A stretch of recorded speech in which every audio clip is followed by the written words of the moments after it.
Hello students, I will welcome you to Sangli Shikshan Sanstha's YouTube channel. Today we are going to learn 6th standard history 2nd chapter sources of history. In this chapter we are going to discuss some points like material sources, written sources, oral sources, sources of ancient Indian history, precautions to be taken while writing history. Students, a number of objects used by our ancestors still exist. Some inscriptions from the past have been recovered. Sources like these help us to understand our history. History can also be learned through customs and traditions, folk arts, folk literature, as well as historical documents. All these are known as the sources of history. These are of three types: material sources, written sources, and oral sources. Material sources. Man uses a variety of things in his day-to-day life. They are known as the artifacts. Artifacts used by humans in the past provide us valuable information about the life in the ancient time.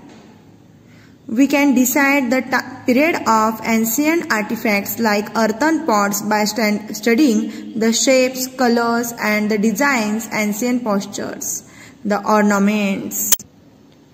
The ornaments and other artifacts throw light on social interaction. We get information about the diet of people from the remains of food grains, seeds, bones, and animals found in excavation.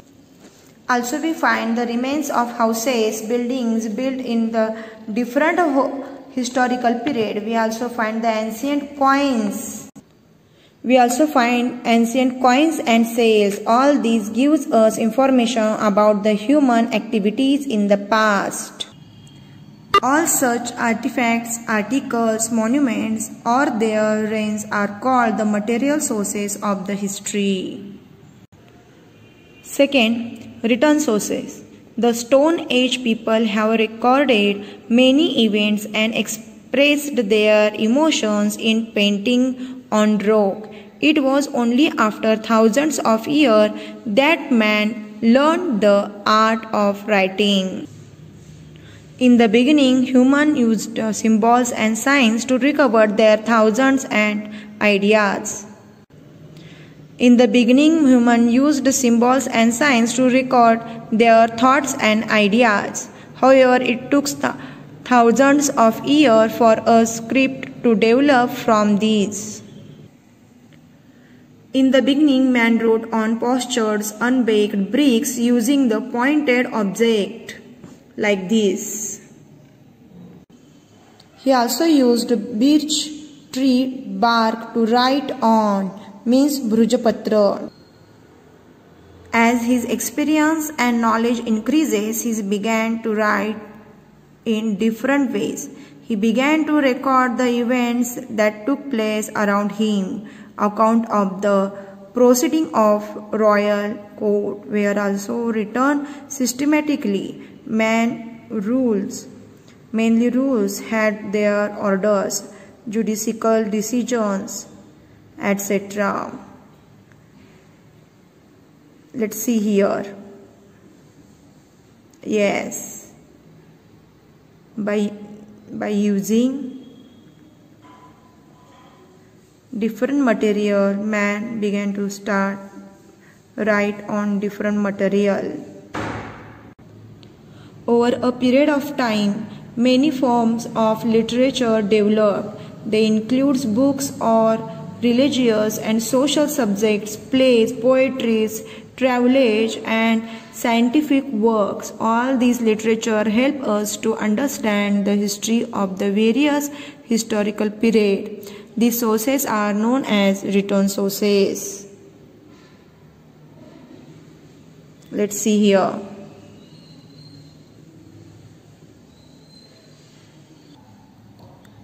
Oral sources. Ovi's, folk songs, folk tales, and similar literature is passed on from generation to generation by words of mouth. This literature is not in the written form. Its authors are unknown. This type of literature, preserved by oral tradition, forms the oral sources of history. Let's see here. Sources of ancient Indian history. There are three types: material source, written source, oral source. The ancient period of Indian history extends from the Stone Age of the 8th century CE. We learn about the Stone Age period of Indian history through archaeological excavation. Since script had not developed at that time, no written sources are available. However, information about the ancient period from the 1500 BCE onwards can be derived from the Vedic literature. In the beginning, the Vedas were not in the written form. The ancient Indian had developed the technique of memorizing and reciting them. The Vedas were written down later on. The Vedas and the post-Veda literature form an important source of ancient Indian history. It includes the Brahmanas, the Upanishads, the epics, Ramayana and Mahabharata, the Jain and Buddhist literature also.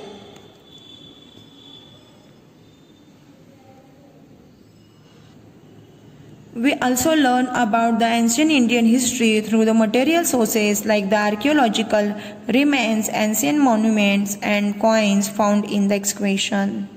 Next point is precaution to be taken while writing history. It is necessary to take precautions while using the sources to write history. A written documents cannot be said to be authentic just because it is old. It is need to examine critically as to who wrote it, why and when it was written. The conclusions drawn on the basis of various genius documents have been cross-checked. Such a critical analysis is very important in the writing of the history.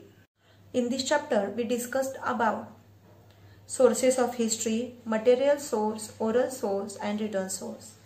As well as we discussed about sources of ancient Indian history and precautions to be taken while writing history.